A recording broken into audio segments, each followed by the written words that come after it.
नमस्कार, आधुनिक भारत की श्रृंखला में आप लोगों का स्वागत है। आज हम लोग जो इससे संबंधित महत्वपूर्ण प्रश्न है उसको देखेंगे और आप लोग कृपया करके वीडियो को ना पूरा देखा करें, क्योंकि वीडियो जब तक पूरा नहीं देखेंगे तब तक इससे रिलेटेड जो संपूर्ण लाभ है वो आप लोगों को प्राप्त नहीं हो पाएगा। तो कोशिश करें कि वीडियो को देखें, क्योंकि वीडियो देखेंगे तभी यहाँ से प्रश्न आप लोग कर पाएंगे। और बीपीएससी जो क्वेश्चन है बिल्कुल इसी प्रकार का पूछता है। चलिए तो हम लोग आज का पहला प्रश्न देखते हैं। निम्नलिखित में किसके द्वारा बंगाल में अस्थाई मालगुजारी बंदोबस्त शुरू किया गया? देखिए, ये पूछ रहा है अस्थाई बंदोबस्त को, ठीक है, लेकिन इसके टर्म को देखिए, मालगुजारी, अस्थाई बंदोबस्त, है ना, तो दिमाग में थोड़ा सा कंफ्यूजन क्रिएट होता है। तो इस सब चीज से आपको क्या करना है कि बचना है। और कोई भी एग्जाम आप दे रहे हैं तो वहां पे 3 जो भूमि संबंधित व्यवस्था है उसको आप लोग को याद रखना है। तो वो व्यवस्था है अस्थाई बंदोबस्त, फिर रैयतवारी व्यवस्था और महालवारी व्यवस्था, ठीक है। तो तीनों को हम लोग देखेंगे और यहाँ से किस प्रकार का जो प्रश्न बनता है तो उसके बारे में भी हम लोग चर्चा करेंगे। तो हमारे पास जो पहला अभी टॉपिक है वो है अस्थाई बंदोबस्त। तो अस्थाई बंदोबस्त क्या है, इस चीज को हम लोग देख लेते हैं। देखिए, अस्थाई बंदोबस्त, इसको कई नाम से जाना जाता है। इंग्लिश में इसको परमानेंट सेटलमेंट कहते हैं, और कभी कभी आपके सामने जो हिंदी मीडियम वाले हैं उनको तो दिक्कत हो जाता है, सीधा लिखा होता है परमानेंट सेटलमेंट। तो वो घबराइएगा नहीं, वो अस्थाई बंदोबस्त ही है। इसका जो दूसरा नाम है उसको हम लोग जमींदारी व्यवस्था भी कहते हैं। क्या कहते हैं? जमींदारी व्यवस्था। और इसका अन्य जो नाम है वो भी आप लोग याद रखेंगे, उसको हम लोग कहते हैं इस्तमरारी। क्या बोलते हैं? इस्तमरारी, है ना। ये आपसे कभी कभी ये टर्म यूज कर देता है कि इस्तमरारी जो व्यवस्था है वो किसके द्वारा लाया गया था या किसके द्वारा इंट्रोड्यूस किया गया था। तो ये बात भी आप लोग याद रखेंगे। ये सब एक ही व्यवस्था है और इसको हम लोग परमानेंट सेटलमेंट कहते हैं। ओके, तो आप लोग इस पे हमेशा थोड़ा बहुत ध्यान देते रहिएगा तो प्रश्न नहीं छूटेंगे, ठीक है। तो हम लोग बात कर लेते हैं अस्थाई बंदोबस्त, जमींदारी व्यवस्था या इस्तमरारी व्यवस्था, सभी एक ही का नाम है। तो आप लोग इसको गड़बड़ नहीं करके आएंगे। तो देखिए, हुआ क्या था कि हम लोग जानते हैं कि 1757 में, है ना, 1757 में प्लासी का युद्ध, 1664 में बक्सर का युद्ध, ये दोनों व्यवस्था युद्ध लड़ लेने के बाद क्या हुआ कि अंग्रेज लोग भारत में अपना राजनीतिक प्रभाव जो है वो स्थापित करने लगा। उसके बाद यहाँ पे क्या था, 2 चीज का आपको प्रावधान करना था। एक क्या था, एक टैक्स व्यवस्था को करना, और दूसरा क्या था, प्रशासन व्यवस्था को स्थापित करना। क्या था? प्रशासन व्यवस्था, क्योंकि प्रशासन व्यवस्था को सुचारू रूप से चलाने के लिए जो टैक्स है उसका बहुत मेजर रोल हो जाता है।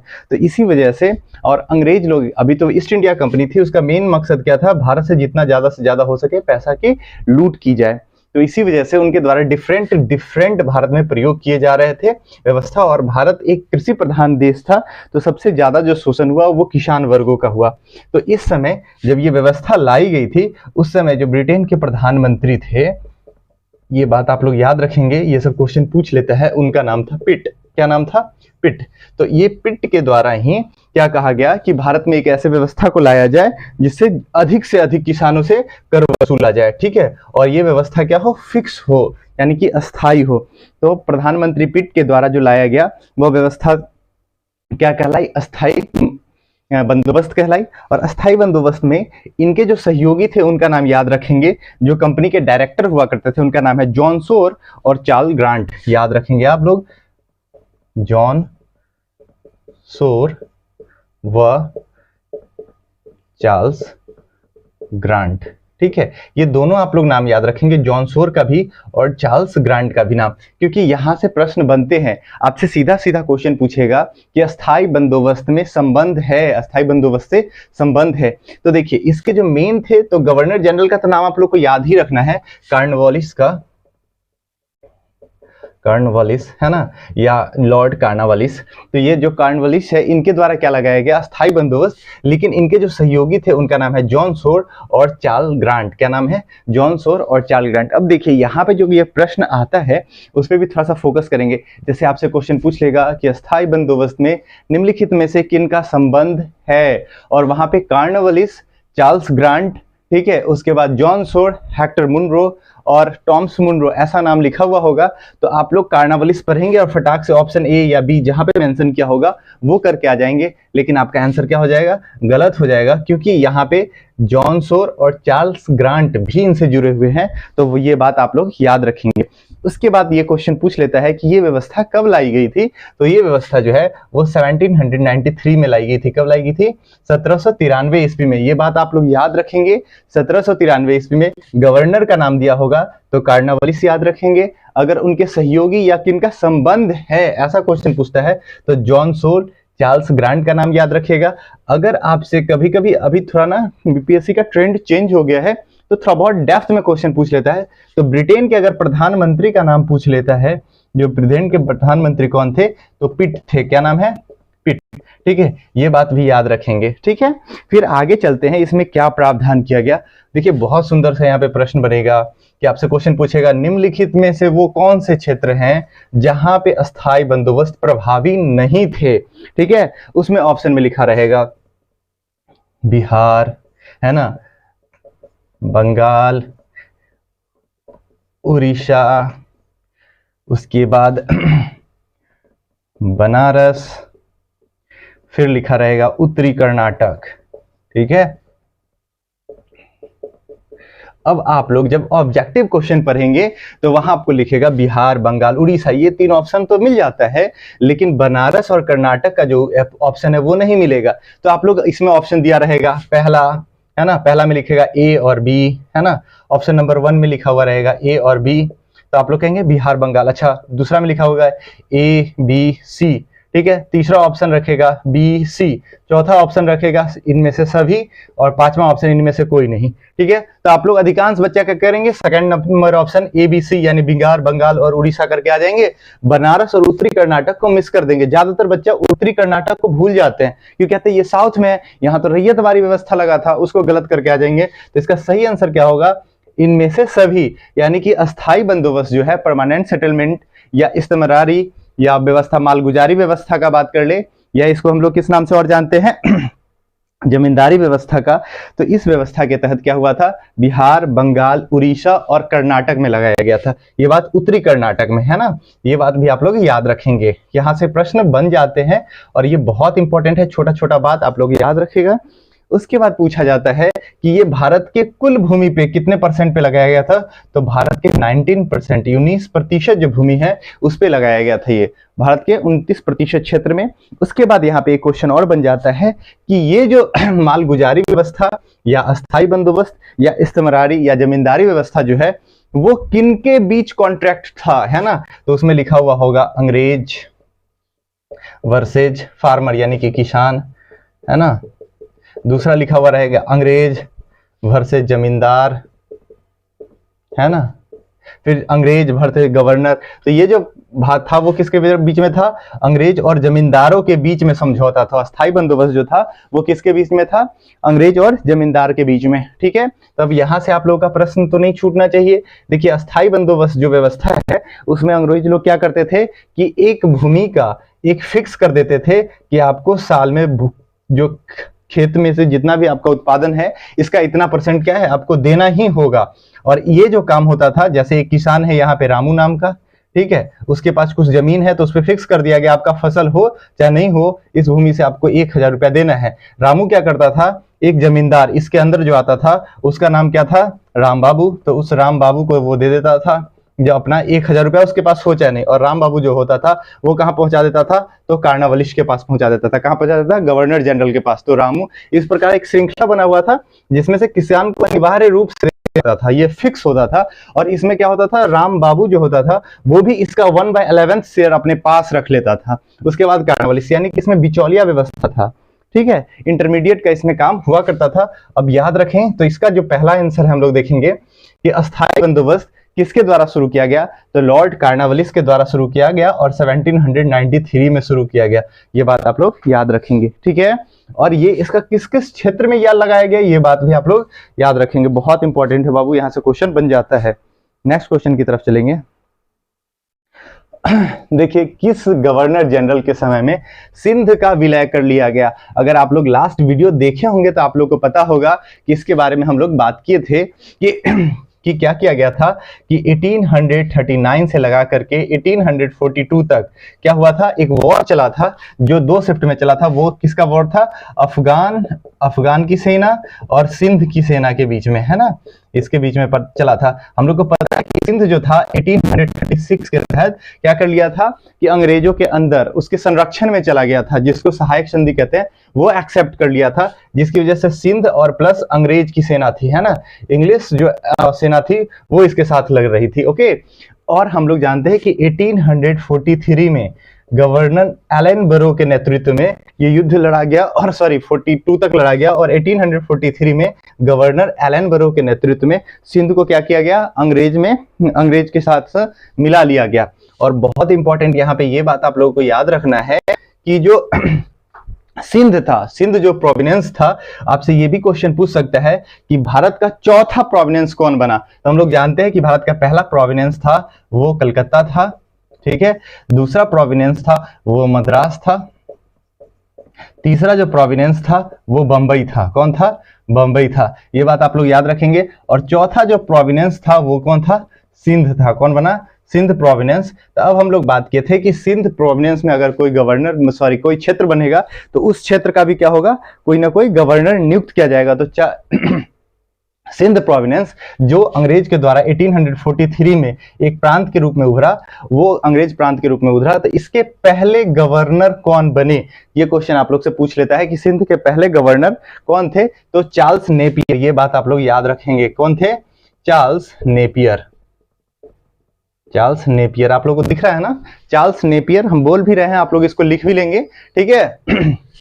तो यहाँ पे आप लोग को याद भी रखना है, दोनों चीज याद रखना है। कब मिलाया गया? तो 1843 में मिलाया गया। किस गवर्नर जनरल के समय में मिलाया गया? तो लॉर्ड एलन बरो के समय में मिलाया गया। और सिंध के जो पहले गवर्नर थे वो कौन बने? चार्ल्स नेपियर बने। ओके, यहाँ तक आप लोगों को कोई प्रॉब्लम नहीं होना चाहिए। देखिए यहाँ पे इसी प्रकार के प्रश्न बनते हैं और बीपीएससी के पॉइंट ऑफ व्यू से ये सब काफी इंपॉर्टेंट है, उनका फेवरेट सेक्शन है, यहीं से क्वेश्चन वो पूछेंगे। आप लोग इसको करते रहें तभी आप लोग को निश्चित सफलता मिल पाएगी। नेक्स्ट क्वेश्चन की तरफ चलते हैं।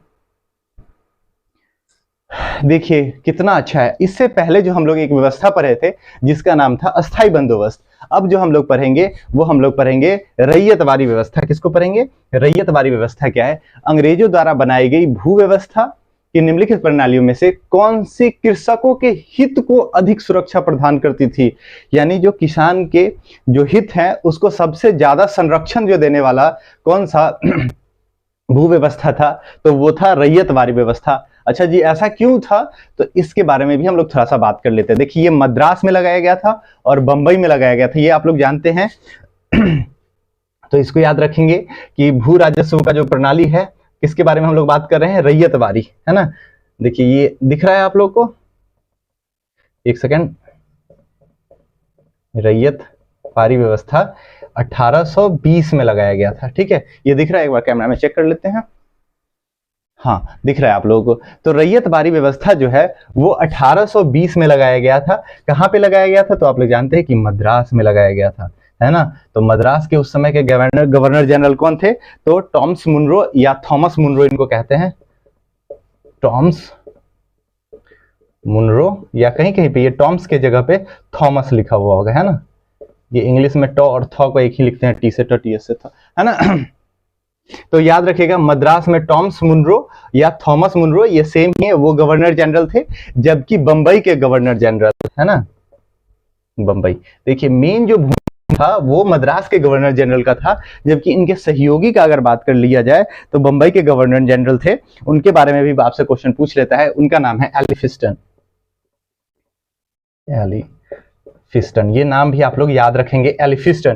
तो अगर यहाँ पे क्वेश्चन बन जाता है कि निम्नलिखित में से किन के द्वारा रैयतवारी व्यवस्था लगाया गया, तो उसमें अगर दोनों का नाम लिखा हुआ होगा तो आप लोग ऑप्शन ई को सेलेक्ट करेंगे, ना कि थॉमस मुनरो या टॉमस मुनरो को सेलेक्ट करके आप लोग चले आएंगे, तो फिर आप लोग का प्रश्न गलत हो जाएगा। ओके, और हम लोग जानते हैं कि जो रैयतवारी व्यवस्था है वो कहाँ लगाया गया? मद्रास प्रोविनेंस में लगाया गया, बंबई प्रोविनेंस में लगाया गया, इसके अलावा कहां लगाया गया, ये भी बहुत इंपॉर्टेंट क्वेश्चन है। इसके अलावा असम में लगाया गया, ये बहुत इंपॉर्टेंट क्वेश्चन है, ठीक है। जैसे सीधा सीधा क्वेश्चन पूछ लिए हुए था बीपीएससी के द्वारा कि रैयतवाड़ी व्यवस्था कहां पे लगाई गई हुई थी, ठीक है। उसमें ऑप्शन में दिया हुआ था पंजाब, उत्तर प्रदेश, असम, ठीक है, ये याद रखिएगा, असम और सिंध, ठीक है। तो वहां पे उसका सही आंसर क्या था, असम। ना वहां पे मद्रास देखने को मिल रहा था, ना बंबई देखने को मिल रहा था, क्या देखने को मिल रहा था, सिर्फ असम। अधिकांश बच्चे ने इसमें क्या सेलेक्ट किया, इनमें से कोई नहीं, लेकिन वो क्या हो जाएगा उसी समय, गलत हो जाएगा। ये बात आप लोग याद रखिएगा। तो रैयतवाड़ी व्यवस्था कब लगाया गया, 1820 में लगाया गया। किसके द्वारा, बंबई और मद्रास के जो गवर्नर जनरल थे टॉमस मुनरो और एलिफिंस्टन के द्वारा ये लगाया गया। और उसके बाद देखिए इसका खास बात क्या है, तो इसका सबसे खास बात जो है, जो आपको यहाँ पे क्या कहता है, किसानों की हित की रक्षा करता था। तो जैसे कि हम लोग अस्थाई बंदोबस्त में देखे कि क्या होता था, एक गवर्नर जनरल, ठीक है, एक जो होता था जमींदार, है ना, और दूसरा क्या होता था, फार्मर, किसान। तो यहाँ किसान, तो क्या होता था कि किसान से लेता था जमींदार और जमींदार से जाता था गवर्नर, यानी कि उसमें बिचौलिया का सिस्टम था। जबकि रैयतवाड़ी व्यवस्था में क्या किया गया कि सारा जो पावर था वो किसको दे दिया गया, रैयत को दे दिया गया। यानी कि रैयत कौन, तो किसान, कौन था, किसान। और किसान को कहा गया कि आप अपने भूमि का जो लगान है वो डायरेक्ट आप किसको देंगे, सरकार को देंगे। किसको देंगे, सरकार को। यानी कि डायरेक्ट इनका जो संपर्क था वो सरकार के साथ स्थापित हो गया, यानी कि इसमें बिचौलिया व्यवस्था समाप्त कर दिया गया। तो आपसे क्वेश्चन पूछा भी जा सकता है कि किस शासन व्यवस्था में, भूमि सुधार व्यवस्था में बिचौलिया जो है उसको समाप्त कर दिया गया। तो बिचौलिया को जो समाप्त करने का जो काम किया गया था वो रैयतवाड़ी व्यवस्था में किया गया था। किसमें किया गया था, रैयतवाड़ी व्यवस्था में किया गया था। और हम लोग जानते हैं कि ये भारत के सर्वाधिक भूमि क्षेत्र पर लगाया गया था। कितने पे लगाया गया था, तो 51% लैंड पे लगाया गया था ऑफ आवर नेशन, ठीक है, ये याद रखेंगे। तो रैयतवाड़ी व्यवस्था जो है वो काफी इंपॉर्टेंट है। और हम लोग जाने कि ये कहाँ लगाया था, तो बंबई में लगाया गया था, मद्रास में लगाया गया था और असम में लगाया गया था, ओके। और ये भारत के कुल क्षेत्र के कितने प्रतिशत पे लगाया गया, तो 51% पे। और इसमें बिचौलिए को हटा दिया गया। जो किसान थे वो क्या थे, वो डायरेक्ट सरकार से जुड़ जाते थे, जिसकी वजह से क्या हुआ, ये जो व्यवस्था था वो किसानों के हित का सर्वाधिक संरक्षण करता था। अब क्योंकि कोई भी समस्या होगी तो किसान क्या कर सकता है, डायरेक्ट अपने गवर्नमेंट से संपर्क कर सकता है, ओके। तो ये बात आप लोग याद रखेंगे, बहुत इंपॉर्टेंट क्वेश्चन है। फिर नेक्स्ट क्वेश्चन की तरफ हम लोग चलेंगे। देखिए आप लोग वीडियो को पूरा करके देखिए, जब तक आप लोग पूरा नहीं देखेंगे तब तक आप लोगों को मैक्सिमम से मैक्सिमम बेनिफिट नहीं मिल पाएगा। नेक्स्ट क्वेश्चन की तरफ हम लोग चलते हैं। लिखा हुआ है भारत में पहली रेलगाड़ी कब चलाई गई। बहुत इंपॉर्टेंट क्वेश्चन है और यहां से बहुत सारे प्रश्न बन जाते हैं। तो आप लोग इस चीज को भी याद रखेंगे कि भारत में जो पहली रेलगाड़ी है वो कब चलाई गई थी, 1853 में। और किसके द्वारा चलाया गया था, तो लॉर्ड डलहौजी के द्वारा, है ना, डलहौजी के द्वारा, ठीक है। ये आप लोग जानते हैं, इसमें तो आप लोगों को इस तरह का कोई प्रॉब्लम नहीं होना चाहिए, ठीक है। ये आसान सा क्वेश्चन। तो भारत में पहली रेलगाड़ी कब चलाई गई, 1853 में चलाई गई, ओके। नेक्स्ट क्वेश्चन की तरफ चलते हैं। देखिए नाम बदल गया ना, परमानेंट सेटलमेंट और इस्तमरारी प्रथा, है ना। इस्तमरारी अभी बात की, अगर आप लोग अस्थाई बंदोबस्त, जमींदारी व्यवस्था और इस्तमरारी प्रथा में कंफ्यूज हो जाएंगे तो आपको लगेगा ये किसने किया, अरे ये तो हमको पता ही नहीं है। लेकिन अगर आप लोग सही ढंग से पढ़ेंगे तो यहाँ पे क्वेश्चन करने में आप लोगों को कोई दिक्कत नहीं होगा। हम लोग पढ़े ना कि अस्थाई व्यवस्था जो है, अस्थाई या इस्तमरारी या जमींदारी व्यवस्था लॉर्ड कर्नवालिस के द्वारा 1793 में शुरू किया गया, है ना, 1793 ईस्वी में। और अगर कभी कभी डेट पूछ लेता है, हालांकि बीपीएससी तो नहीं पूछना चाहिए, तो ये 22 मार्च को प्रारंभ किया गया था, ठीक है। और इसका ना एक और फैक्ट है, क्वेश्चन जो पूछेगा, देखिए हम लोग बात किए थे किसके द्वारा, कर्नवालिस, फिर दूसरा का नाम था चार्ल्स ग्रांट, है ना, चार्ल्स ग्रांट एक व्यक्ति था। और इसके अलावा जो एक व्यक्ति था उसका नाम क्या था, तो जॉन सोर, क्या नाम था, जॉन सोर। अब इसमें ना एक क्वेश्चन हम देखे हैं कि बीपीएससी के द्वारा पूछा गया है, सीडीपीओ में हालांकि पूछा गया था, उसमें पूछा गया था किसके द्वारा अस्थाई बंदोबस्त का बाद में विरोध किया गया था। तो अस्थाई बंदोबस्त का जो बाद में विरोध किया गया था वो इसी में से एक सदस्य जो पहले समर्थन करते थे लेकिन बाद में विरोध किए, उनका नाम है चार्ल्स ग्रांट। क्या नाम है, चार्ल्स ग्रांट। बहुत इंपॉर्टेंट है ये बात, आप लोग याद रखेंगे। तो चार्ल्स ग्रांट के द्वारा अगर क्वेश्चन पूछा कि किसने विरोध किया, तो चार्ल्स ग्रांट, एकदम आप लोग याद रखेंगे, ठीक है। ये सब बहुत इंपॉर्टेंट छोटा छोटा फैक्ट्स है, एक छोटी सी नोट्स बना के आप लोग पढ़ लेंगे तो सारा क्वेश्चन यहीं से आना है, एक भी क्वेश्चन इधर से नहीं आएगा।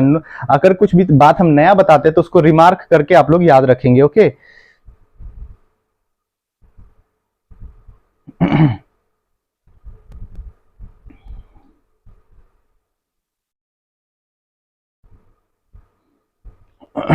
यही क्वेश्चन है अस्थायी बंदोबस्त के बाद। ये देखे थे कौन सा क्वेश्चन, अस्थायी बंदोबस्त। यस, नेक्स्ट क्वेश्चन, भारत में टेलीग्राफ सेवा कब शुरू हुई? बहुत इंपॉर्टेंट क्वेश्चन है, इस चीज के बारे में भी बात हम लोग कर देंगे। तो भारत में पहली बार जो तार सेवा थी यानी टेलीग्राफ जो सर्विसेज थी वो कब स्टार्ट की गई? तो ये भी 1853 में लॉर्ड डलहौजी के समय में ही शुरू किया गया था। और कहां से कहां शुरू किया गया था ये भी आप लोग जानते हैं। तो ये शुरू किया गया था कहां से? आगरा टू कोलकाता, है ना। ये भी कभी कभी क्वेश्चन पूछ लेता है कहां कहां के बीच में शुरू किया गया। तो आगरा टू कोलकाता शुरू किया गया था। कब शुरू किया गया? 1853 में। देखिए कुछ सर्विसेज है, जैसे टेलीग्राफ का सर्विसेज हो गया यानी कि लाइन सेवा जो होता है उसको, फिर रेलवे सेवा हो गया, फिर उसके बाद आपसे बता दे जैसे पोस्टल कार्ड सर्विस होता है, भारतीय डाक सर्विसेज जो है वो किसके द्वारा शुरू किया गया? सब डलहौजी के समय में ही शुरू किया गया था। बहुत इंपॉर्टेंट ये सब प्रश्न है, आप लोग इसको याद रखेंगे कृपया करके, ठीक है। और हम जल्दी से जल्दी आप लोगों का 69 का सिलेबस कंप्लीट करवा देंगे हर एक सब्जेक्ट का। भारतीय स्वाधीनता बिल बहुत इंपॉर्टेंट क्वेश्चन है। देखिए ये क्वेश्चन सीडीपीओ के द्वारा 2 बार क्वेश्चन पूछा गया है, ठीक है। ये 2018 में जो सीडीपीओ का एग्जाम करवाया था उसमें पूछा गया है। डबल एओ के क्वेश्चन में ये पूछा गया है। भारतीय स्वाधीनता बिल जो है लंदन में हाउस ऑफ कॉमन में कब प्रस्तुत किया गया? यहाँ पे देखिए जैसे अपने पास 2 सदन होता है, संसद का 2 पार्ट होता है, हालांकि पार्ट तो 3 होता है, राष्ट्रपति को हटा दिया जाए तब की बात कर रहे हैं। तो एक को हम लोग क्या कहते हैं? लोकसभा कहते हैं और दूसरे को राज्यसभा कहते हैं। वैसे ही अगर हम लोग ब्रिटेन की बात करें यानी इंग्लैंड की बात करें तो वहां पे भी 2 हाउस होता है। एक हाउस क्या होता है को हम लोग कहते हैं हाउस ऑफ कॉमन, ठीक है, जिसको यहाँ पे लोकसभा कहा जाता है यानी कि निचला सदन। वैसे ही वहां पे दूसरा जो सदन होता है उसको हाउस अपर हाउस कहते हैं, जिसका नाम क्या होता है? हाउस ऑफ लॉर्ड्स, ठीक है। जो लॉर्ड्स में क्रिकेट का आप लोग मैदान जानते ही हैं वहीं। तो 2 सदन है, एक है हाउस ऑफ कॉमन और दूसरा है हाउस ऑफ लॉर्ड, है ना। ये बात भी आप लोग याद रखेंगे। तो हाउस ऑफ यहाँ पे क्वेश्चन पूछ रहा है कि हाउस ऑफ कॉमन यानी कि लोकसभा में पहली बार किस दिन पेश किया गया? ये बहुत इंपॉर्टेंट है, क्वेश्चन को भी पढ़ेंगे। पहली बार कब पेश किया गया ये क्वेश्चन पूछा हुआ है। और सेम क्वेश्चन उसमें पूछा हुआ था तो हाउस ऑफ कॉमन की जगह पे लॉर्ड्स लिखा हुआ था, है ना। तो लॉर्ड्स में ये कब प्रस्तुत किया गया ये क्वेश्चन पूछ सकता है आपसे। तो दोनों के बारे में हम लोग देख लेंगे। तो अगर हाउस ऑफ कॉमन की बात की जाए तो हाउस ऑफ कॉमन में जो ये पेश किया गया था पहली बार वो 4 जुलाई को किया गया था। कब किया गया था? 4 जुलाई 1947 को। और उसके बाद यहां से जब पास जो हो जाता है, हम लोग जानते हैं कि कोई भी बिल रखा जाता है उसके बाद उस पर चर्चा होती है, फिर वोटिंग होता है और उसके बाद वो बिल पास हो जाता है। तो हाउस ऑफ कॉमन यानी कि वहां के लोकसभा से जो पास होने वाला बिल था वो 4 जुलाई को रखा गया, टेबल पे रखा गया और 15 जुलाई को वहां से पास हो गया, ठीक है। ये बात आप लोग याद रखेंगे, क्वेश्चन पूछता है 15 जुलाई को पास हो गया। और अगर 66 या 67 में भी आप लोग देखेंगे तो शायद एक क्वेश्चन पूछा गया था कि भारतीय स्वाधीनता बिल, है ना, ये बहुत है, ये भारतीय स्वाधीनता बिल या भारतीय स्वतंत्रता बिल, ठीक है ना, कब पारित हुआ? अगर सीधा क्वेश्चन पूछता है कब पारित हुआ तो जब लोकसभा और राज्यसभा दोनों से पास हो जाता है यानी कि Lord of house of common और हाउस ऑफ लॉर्ड्स दोनों से पास हो जाता है उसकी तारीख पूछा जा रहा है। तो हम लोग देखें कि हाउस ऑफ कॉमन में रखा गया था 4 जुलाई को, पास हो गया 15 जुलाई को। ओके, ये बात आप लोग याद रखेंगे। फिर अगर हम लोग बात करें हाउस ऑफ लॉर्ड्स की बात की जाए, है ना, हाउस ऑफ लॉर्ड्स की बात की जाए तो यहां पे जो ये रखा गया था वो कितना तारीख को रखा गया था? तो ये रखा गया था 15 जुलाई को। कहां कब रखा गया था? 15 जुलाई को। और यहां से ये बिल पास जो हो जाता है वो 18 जुलाई को हो जाता है। ये बात भी आप लोग याद रखें, ये डेट एकदम रट लेंगे। सॉरी 15 जुलाई लिख दिया, गलती हो गई है ना। यहां से तो 16 जुलाई को, है ना, 15 जुलाई को तो वहां से पास हुआ था हाउस ऑफ कॉमन से, ठीक है। तो आप लोग याद रखेंगे कि कब पास रखा गया था ये हाउस ऑफ लॉर्ड्स में यानी कि ऊपरी सभा में रखा गया था 16 जुलाई को और वहां से पास हुआ 18 जुलाई को। अभी 18 जुलाई वाला है ना डेट, आप लोग एकदम रट लीजिएगा इस वजह से क्योंकि सीधा क्वेश्चन पूछ लेता है कि भारतीय स्वतंत्रता का जो बिल था वो कब पारित किया गया, तो वो पारित करने का डेट था वो 18 जुलाई, ठीक है। बहुत इंपॉर्टेंट क्वेश्चन है। नेक्स्ट क्वेश्चन की तरफ चलते हैं।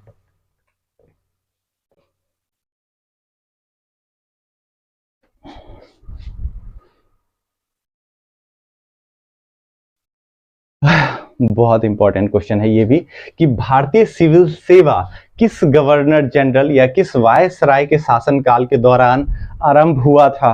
तो ये तो आप लोग नॉर्मली रट लेते हैं, लॉर्ड कार्नवालिस के समय में हुआ था।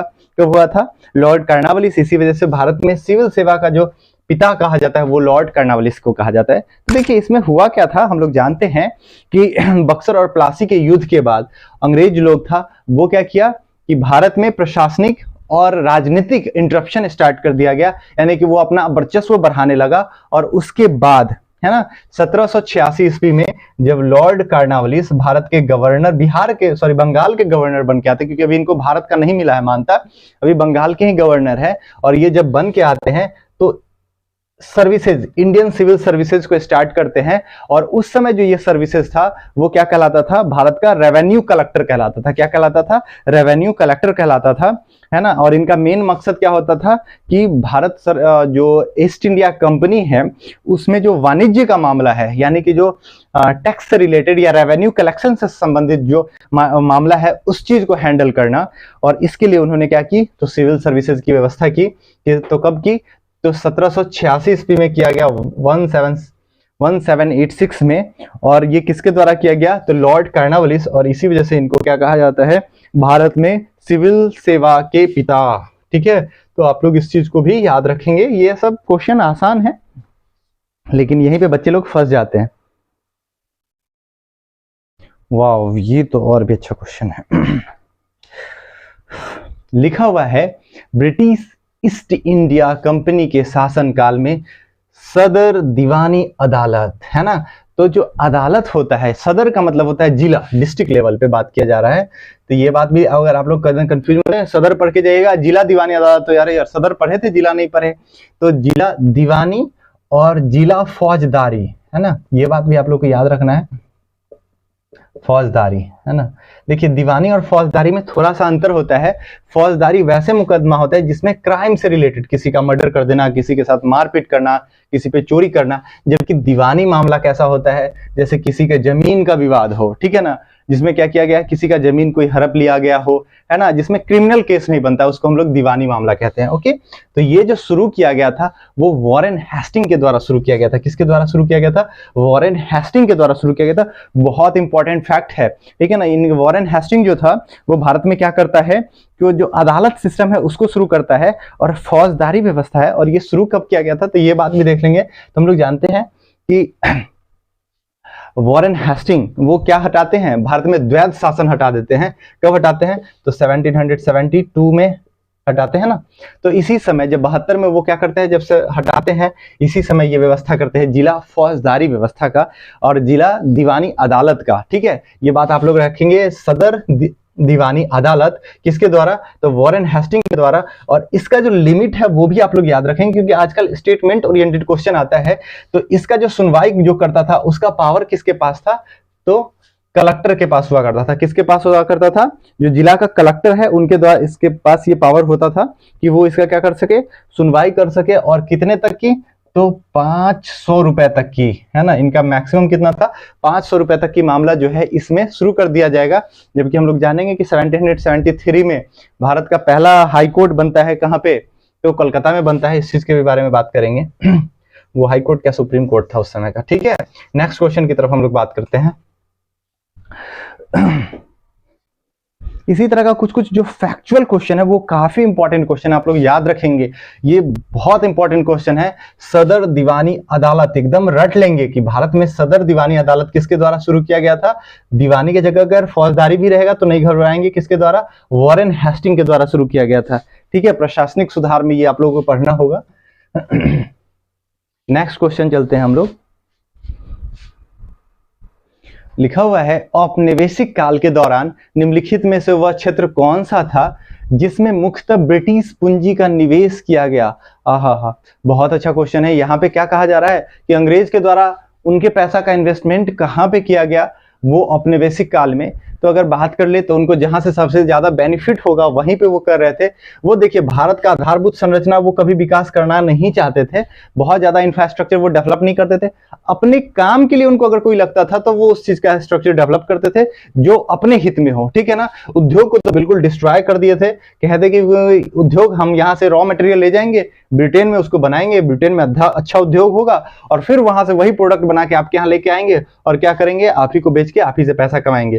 तो उनके द्वारा जो है वो ब्रिटिश पूंजी का जो निवेश थोड़ा बहुत किया गया था वो किस चीज में किया गया था, कृषि क्षेत्र में किया गया था, थोड़ा बहुत, ठीक है, बहुत ज्यादा नहीं है। ओके, ये बात भी आप लोग थोड़ा सा याद रखेंगे, हालांकि ये तो क्वेश्चन बनना ही नहीं चाहिए था।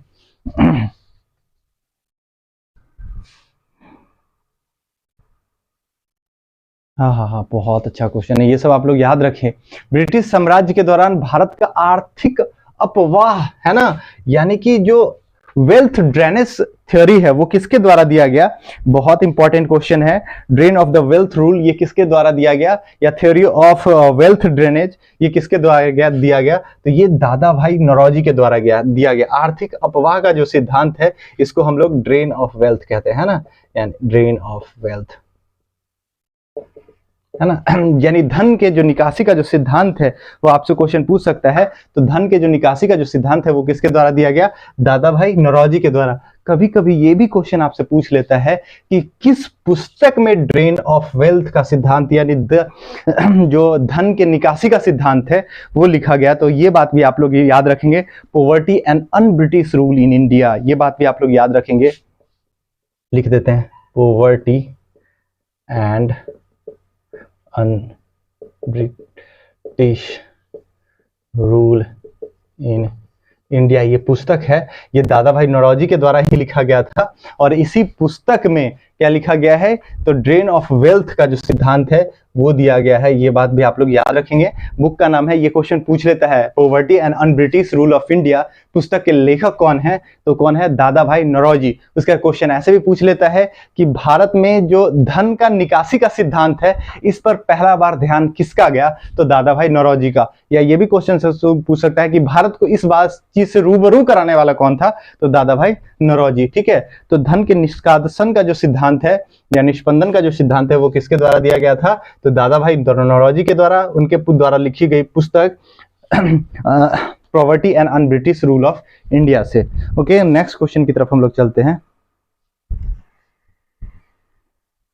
लिखा हुआ है मार्ले मिंटो सुधार किस वर्ष में पारित हुआ, बहुत इंपॉर्टेंट सा क्वेश्चन है, इसको भी देख लेते हैं। क्वेश्चन तो बहुत करना है बट अभी स्टॉप करके फिर नेक्स्ट सेशन स्टार्ट करेंगे, वहां पे डालेंगे, क्योंकि लंबा वीडियो आप लोग देखते हैं, पहले स्किप कर देते हैं।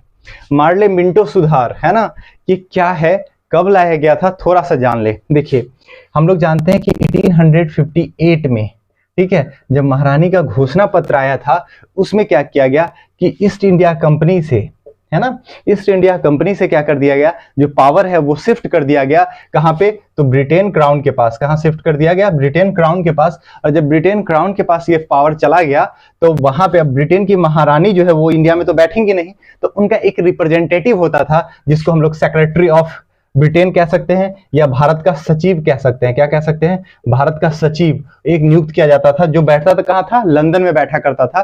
तो वहां पे हम लोग ये बात क्यों कर रहे हैं, तो यहाँ पे दो नाम दिख रहा है, एक मार्ले और एक मिंटो, है ना। तो यही हम लोग बात करना चाह रहे हैं कि मार्ले कौन था और मिंटो कौन था। तो मार्ले जो नाम है ना, वो क्या था, भारत का सचिव था। कौन था, भारत का सचिव। तो उस समय जो भारत का सचिव है उसका नाम क्या है, मार्ले, है ना। ये कौन है, सचिव है, ये बात आप लोग याद रखेंगे, भारत का सचिव। अब देखिए यहां से क्वेश्चन बन जाता है, अब मार्ले मिंटो रिफॉर्म ऐसे लिख के या सीधा पूछेगा कि 1909 में भारत का सचिव कौन था, कौन था भाई, मार्ले था, क्या दिक्कत है, आप लोग याद रखेंगे इसको, बहुत आसान है। फिर क्वेश्चन आ जाता है कि 1909 में भारत का वायसराय कौन था, यानी कि गवर्नर जनरल कौन था। तो उस समय भारत का जो वायसराय था वो कौन था, तो मिंटो था। ये बात भी याद रखेंगे। या इसी क्वेश्चन को थोड़ा सा कॉम्प्लेक्स करने के लिए आपके सामने क्या रख देगा कि जो लॉर्ड कर्जन के बाद भारत का गवर्नर जनरल कौन था, तो मिंटो ही था, है ना। या जो ये चल रहा था, क्या बोलते हैं,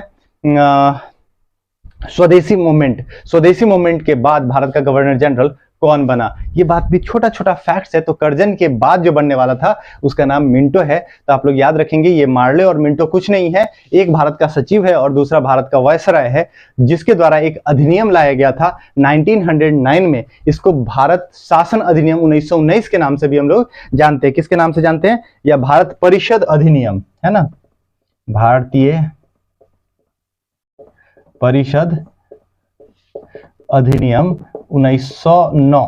ठीक है, ये बात आप लोग याद रखेंगे। उसके अलावा 1909 का जो मार्ले मिंटो रिफॉर्म है या मार्ले मिंटो सुधार है, वो क्या है, इसमें कुछ प्रावधान है जहां से क्वेश्चन बार बार पूछ लिए जाते हैं और इस चीज को आप लोग याद रखेंगे। बहुत इंपॉर्टेंट क्वेश्चन है। तो इसका जो सबसे इंपॉर्टेंट क्वेश्चन है, जो सबसे अधिक बार पूछा जाता है, वो क्या है? तो इसका सबसे अधिक बार जो क्वेश्चन पूछे जाने वाला प्रश्न है वो पृथक निर्वाचन मंडल का बात करता है। निर्वाचन मंडल, है ना, ये क्या है भाई? तो ये क्या किया गया कि इसके द्वारा जो भारतीय हिंदू हैं, हिंदू और दूसरी तरफ मुसलमान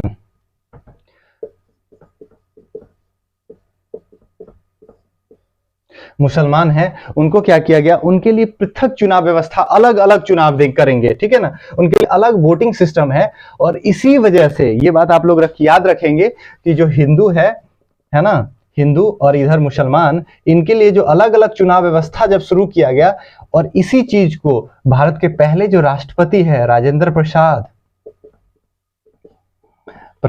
ये उनके द्वारा क्या कहा गया कि यही जो व्यवस्था था वही भारत के विभाजन का क्या है?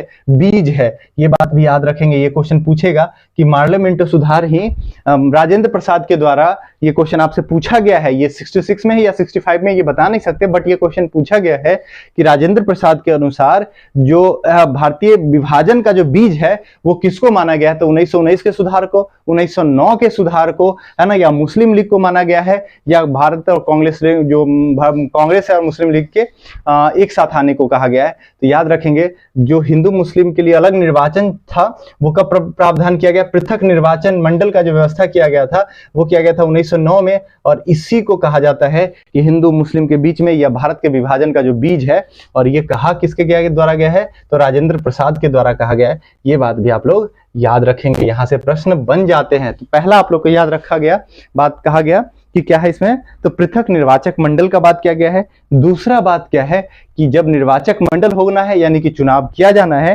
तो चुनाव प्रणाली, जो वास्तविक चुनाव प्रणाली भारत में इंट्रोड्यूस किया गया था, वास्तविक चुनाव प्रणाली, अगर आपसे क्वेश्चन पूछ ले कि रियलिस्टिक जो है, रियल में चुनाव प्रणाली जो व्यवस्था जो इंट्रोड्यूस किया गया, वो पहली बार कब इंट्रोड्यूस किया गया? तो 1909 में, है ना। इसका पहला बार पदार्पण क्रम हुआ 1909 में। ठीक है, ये बात भी याद रखेंगे। इसके अलावा एक और इम्पॉर्टेंट फैक्ट है, उस चीज को भी याद रखेंगे। देखिए, इससे पहले जब हम लोग जानते हैं कि 1858 के बाद, सॉरी क्या क्या लिख देते हैं, 1858 के बाद हम लोग जानते हैं कि यहाँ पे चला गया, जो शासन है वो ब्रिटिश क्राउन के अंदर चला गया। यानी कि अब जो गवर्नर थे, है ना, वो भारत के गवर्नर बन गए। और ये जो गवर्नर था उनको चलाने के लिए एक हाउस बनाया गया। ठीक है, जिसको हम लोग क्या करते हैं? गवर्नर का काउंसिल कहा गया। ठीक है, क्या कहा गया? गवर्नर का काउंसिल कहा गया, या गवर्नर का कार्यकारिणी परिषद कह सकते हैं। इसमें कुछ सदस्य हुआ करते थे। ठीक है, इसमें गवर्नर और उनके सेवार्थ, यानी कि उनको सेवा पहुंचाने के लिए कुछ सदस्य इकट्ठे करेंगे। और इस सदस्य में सभी जो उस समय तक थे वो क्या था? ब्रिटेन के लोग हुआ करते थे। लेकिन पहली बार इसमें भारतीय लोगों को एंट्री मिला। ये क्वेश्चन आपसे पूछा जा सकता है कि गवर्नर के कार्यकारिणी परिषद में पहली बार भारतीय का जो एंट्री मिला यानी प्रवेश मिला, वो किस अधिनियम के तहत मिला? तो मार्ले मिंटो सुधार 1909 के तहत मिला। और पहला व्यक्ति जो था जो गवर्नर के कार्यकारिणी का सदस्य बना, उसका नाम क्या था? तो सत्येंद्र सिन्हा था। ये बात भी आप लोग याद रखें, ये बहुत इंपॉर्टेंट क्वेश्चन है। सत्येंद्र सिन्हा, है ना, ये पहले व्यक्ति हैं जिनको क्या मिला? जो गवर्नर के जो कार्यकारिणी परिषद है उसकी ये पहले सदस्य बने। कब बने? तो 1909 में बने, मार्ले मिंटो रिफॉर्म की तरफ से। ठीक है, नेक्स्ट क्वेश्चन की तरफ हम लोग चलेंगे। ठीक है, आज के सेशन में इतना ही। फिर हम दूसरा जब वीडियो अपडेट करेंगे तो उसमें आगे का क्लास आप लोगों का पूरा कर दिया जाएगा। ओके, तब तक के लिए धन्यवाद।